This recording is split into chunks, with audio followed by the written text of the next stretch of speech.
Hey, so how's it going, everyone? This isn't going to be a quick thoughts or anything like that. I kind of want to use the second channel just to talk about whatever the hell I want to talk about, because I can do that. Because I've always been afraid of throwing stuff on the main channel that's just like me randomly talking about something, because I don't want to clog it up with stuff, because I want the stuff on that channel to be substantial and meaningful and all that. Now, I think it was before I made the South Park video, I want to say. I made a video that was just like an update video for Twitter, and it was just basically like, here's what I'm working on, just so you know everything that's going on. And that video is really out of date now, and it's been unlisted on the main channel for a while. So I think what I'm going to do, there is a chance that I may post update videos on the main channel at some points, but I think what I want to do is I just want to like give updates on stuff that I'm working on, give you some insight into where my thoughts are, and then all of you on Twitter who hopefully see this, or whatever social media, or I might plug it at the end of a different video that's on the main channel or something like that. This way you can give me your thoughts on what I'm thinking, and then go from there. So if you just want to throw this in the background tab, because I'm going to be talking for way longer than I have a right to, and just listen, and then just give me feedback or whatever, that'd be pretty awesome. I'm not going to edit this, so there you go. It's going to be really long and stupid and terrible. So if you're up for that, then here we are.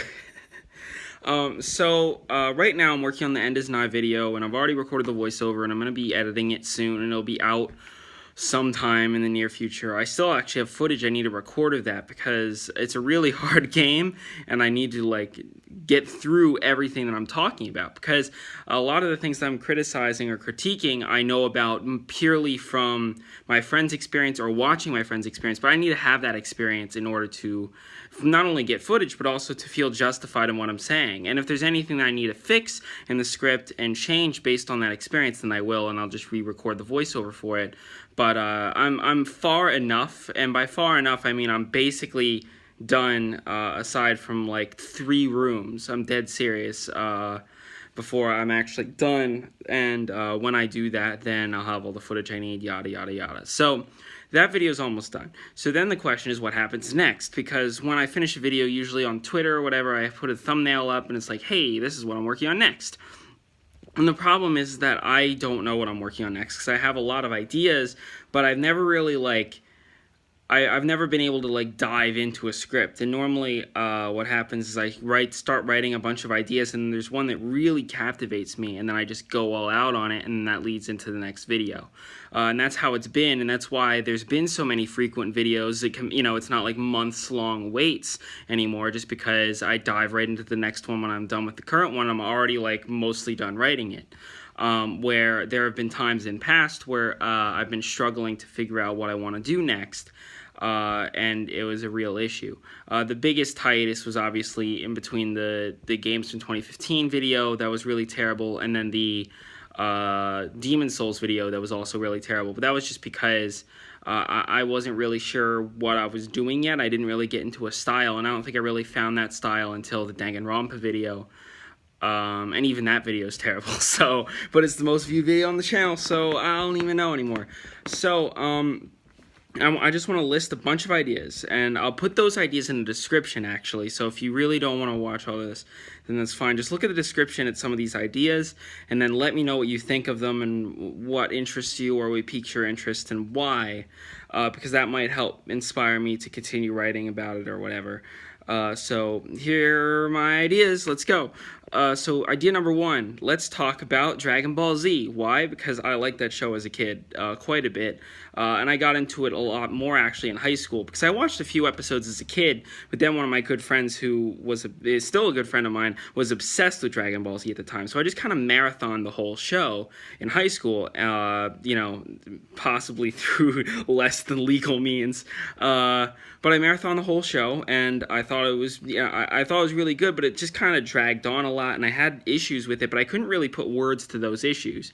And then in college, I watched Dragon Ball, like the original Dragon Ball, and then I watched GT, and now I know what those issues are, and I think the issues that you see in Dragon Ball Z are rooted in what Dragon Ball, the original anime, succeeded with, and I think Dragon Ball, the anime, is the better of the best of all of them, right? So basically, I think that the show took a massive nosedive after the Frieza arc, and I want to talk about why and how it was inevitable based on the themes of the show that already exist. I have no idea how long that video would be, because I feel like it's something that I could explain really easily in 5 minutes, but it's something that if I want to be very specific and in-depth and keep going and then apply that to GT and Super, for example, then it might be a much longer video. So I have yet to really figure out how that works, which is why I've struggled to write that script. So that's idea number 1. Next idea. So my buddy Dennis Lamhoot made this video. It's an hour and a half long video called Games Explained to Generation X. And the concept is basically that, within the space that we live in now, our current generation, whether it's Generation Y or Z, millennials to Gen Z people, their parents generally haven't played games, video games as we know them today. At the most, they went to the arcades and played like Pac-Man or something like that. So they don't view games as this really important art form that we do in our generation of, let's say, 30 and younger. So because of that, basically his video was basically explaining what games are and the substantiality to Generation X. And then as you get into the later parts, he was talking about how older generations that are sort of addicted to television, and we're talking like mindless television, like the kind of television that doesn't really mean anything, like game shows or reality shows or stuff like that, that you just keep watching and it's just kind of mindless nonsense. And he argues that games as an art form tend to have more substantiality than that mindless TV. Something that I think is an oversimplification of it, because there's junk games too, just as there's junk anything. But I do see where he's coming from, and the TV is sort of designed to be addictive, especially those kind of shows. It's like, come back to the next episode to see what happens to Susie over here. But really, it doesn't even matter, because Susie's going to be out of the show by the end of the season anyway, and you're going to forget about her. So what does that mean? Basically, about a year and a half ago, I started this script, and it was a script that I started writing before the Demon Souls video. And it was basically how video games, the term games, is in itself problematic, and it's part of the reason why people don't take them seriously, because people associate games with board games or card games or things like that, and they can't believe that something that's called a game could be an engaging experience. And the reason why this idea came back to me was not only because of the Lamhoot video, but also because there's this documentary, there's this movie that's being made for VR. I can't remember what it's called. That's coming out in 2018, but they're calling it a VR movie. And the thing is that's kind of stupid, because it's a game, because you're interacting with this movie, right? But they're calling it a movie because they don't want to call it a game, because game has this connotation to it that doesn't have this mass appeal.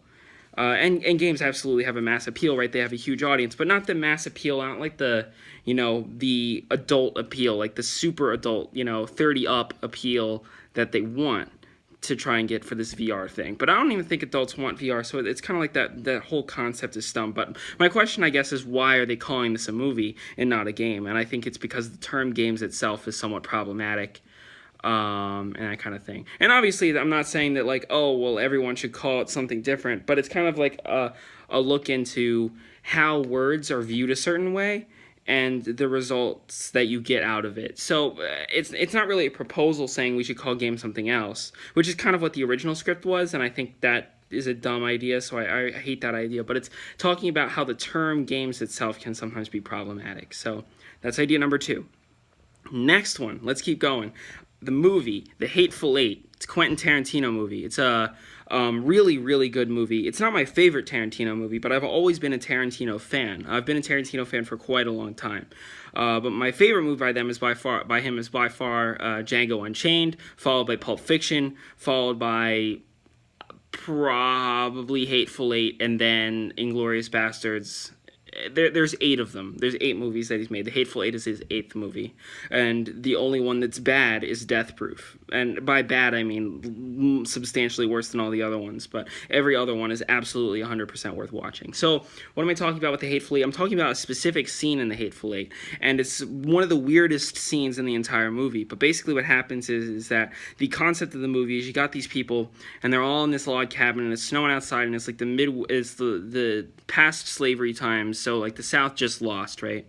And you got about 10 people locked up in this cabin. So you got the Hateful Eight, and then you got 2 other people that are just kind of tagging along, and they're not as important, but of course they die because it's a Quentin Tarantino movie.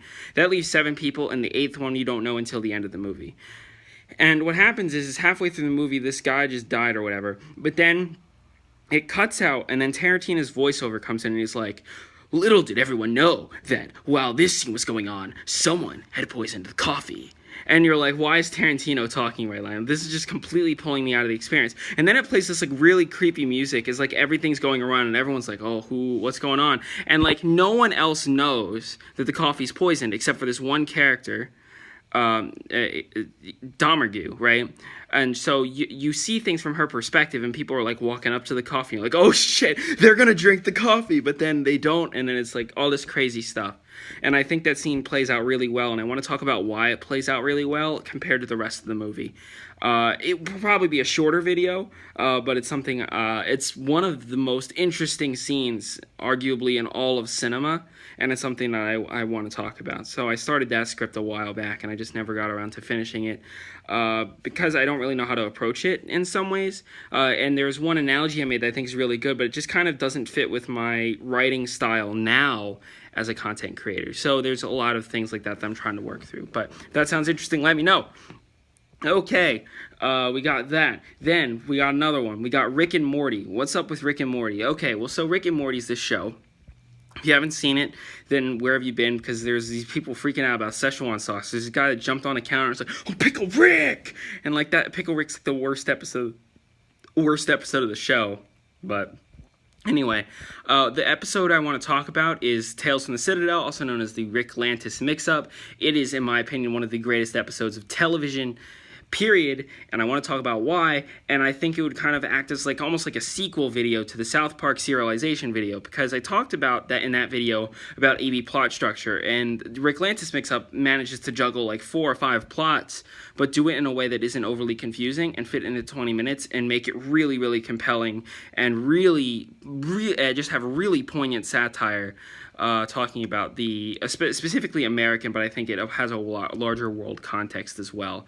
So I want to talk about how it balances all of those plots and how they all relate to each other, because unlike South Park, where you have 2 seemingly unrelated plots that work together at the end of the movie, all of these plots interact with each other and are equally important to each other as the story goes on, which kind of makes it a bit more digestible as it goes on. So I wanted to talk about that episode of the show.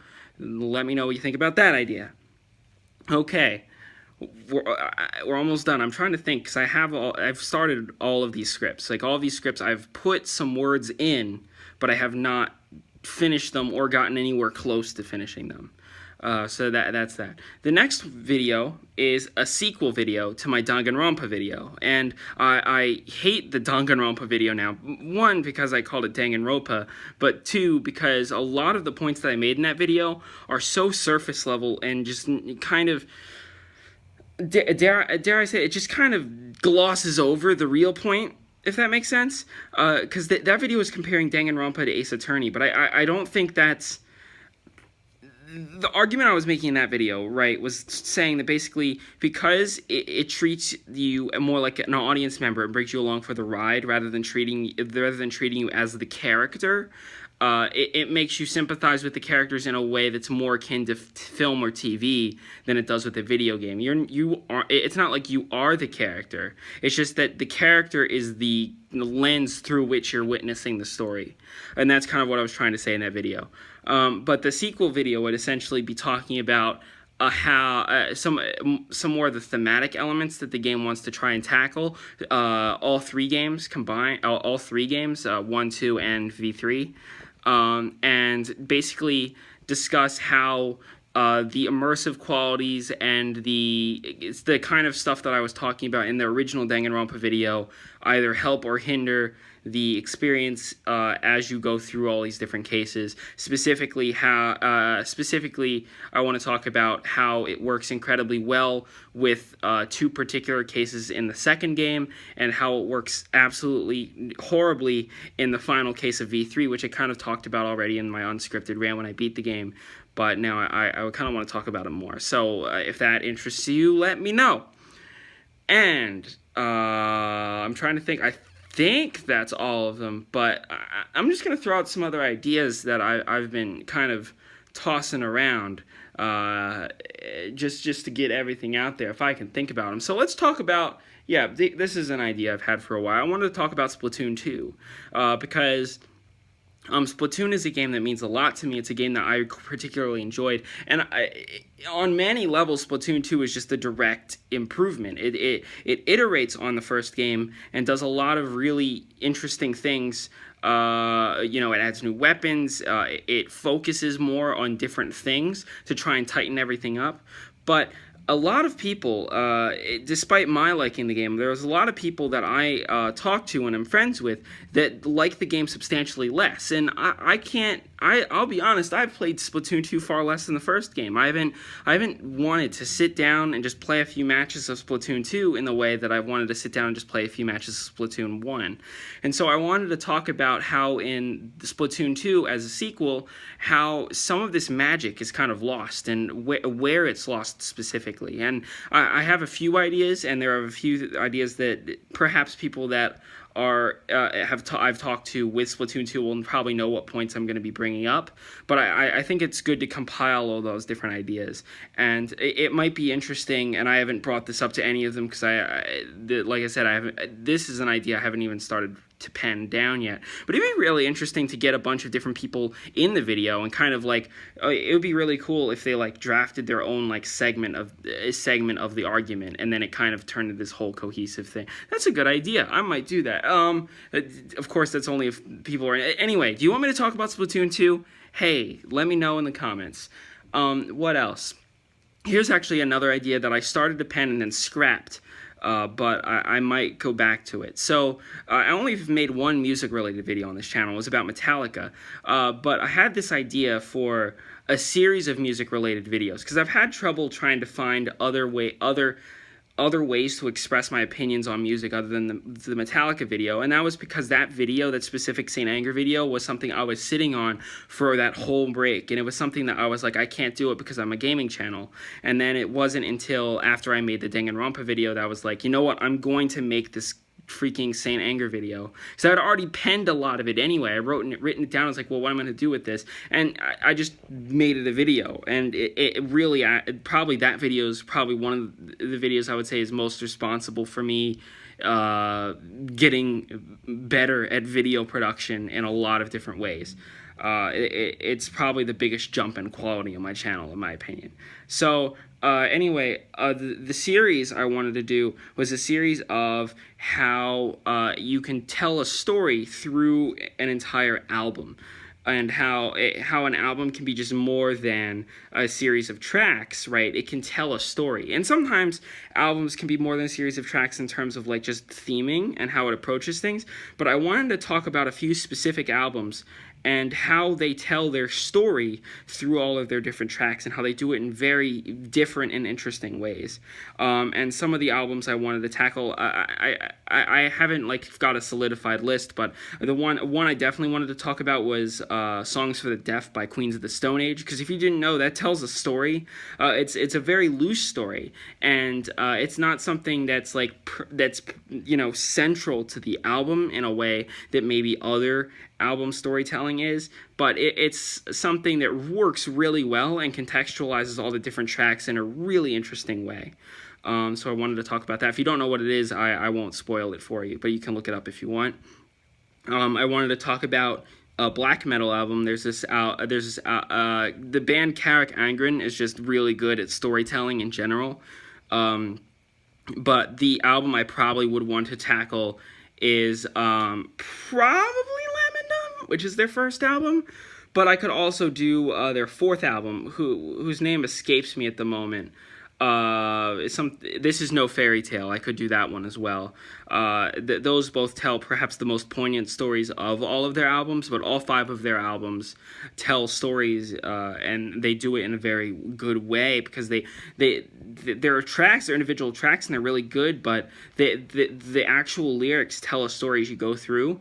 And this isn't like black metal in that you can't understand what they're saying. Like, the vocalists were really good at making the words understandable while still fitting in the tone of black metal. And I think that's probably why they're my favorite black metal band. And I'm not usually into that type of metal. It's not something I dive into head first, but they're a particularly good example of great storytelling and music. Another example I wanted to give was the recent Beyonce record, Lemonade. One of 2 pop records in the past 2 or 3 years that has actually captivated me in an interesting way. The other pop record is actually the new Pink album that released like last Friday, which I was surprised by how good that was. So that's another example of storytelling in music. And then there are a few examples in hip-hop that I was debating doing. Some of the examples would be Relapse by Eminem, an album that I think is incredibly underrated, and I think it's by far his best album. I don't think he'll ever top it, given the historical context of that album. I could do To Pimp a Butterfly by Kendrick, but I feel like that's almost over-talked about, and to the point that, like, people are almost giving it too much credit. And I'm not saying that that's not a good album, because it is, but I think talking about that album almost takes away from the importance of other rappers' stories in their albums, you know what I mean? So I feel like there are other examples that are perhaps better examples of storytelling in hip-hop. The example that means the most to me is obviously Relapse by Eminem, but I understand that that's also an incredibly mainstream example. So I would want to look through my catalog and find a really good example within hip-hop, because I think hip-hop is perhaps the biggest storytelling music that exists. So maybe with that, if I did it with hip-hop, then I would talk about multiple albums. But let me know if this concept for a series interests you. It would be something that I would tackle over multiple videos, because there are a lot of different approaches to storytelling in music. The first one I would probably do is the Queens of the Stone Age one. So I think I'm going to stop it there. I think that's about all the ideas I got. When Mario Odyssey comes out, I might end up just being like, I'm going to make a video on that. But I kind of don't want to, just because I just made my 3D Mario video, and I want to diversify. Not that I don't like talking about Mario or anything like that, but I want to diversify, because I don't want it to be like, I'm the guy that talks about this. I kind of want to talk about everything, because I feel like there's purpose in everything, and I don't think, I think restricting yourself to such a small thing, is such a small facet, limits you, both in terms of me as a media analyzer, critic guy, or you as a media consumer. I think it's important to diversify. I think it's important to surprise yourself and to dive into media that you may not particularly want to get into, but it'll surprise you. It'll do interesting things, and sometimes it's the things that you don't expect to have an impact on you that will have the greatest impact on you. So I'm gonna leave with that thought. I've been sitting here for 23 minutes with just ideas for videos. So if you're crazy enough to have sitting through all this, great. Let me know what you think about these ideas in the comments below. And when I get this End Is Nigh video done, I'll probably tackle one of the topics that I mentioned in this video, and then you'll find out which one it is when I do the thumbnail on Twitter, like I've been doing. So yeah, that's all I got. It's 11 o'clock, and I have to get up at 5 in the morning tomorrow, so I'm gonna go. Later.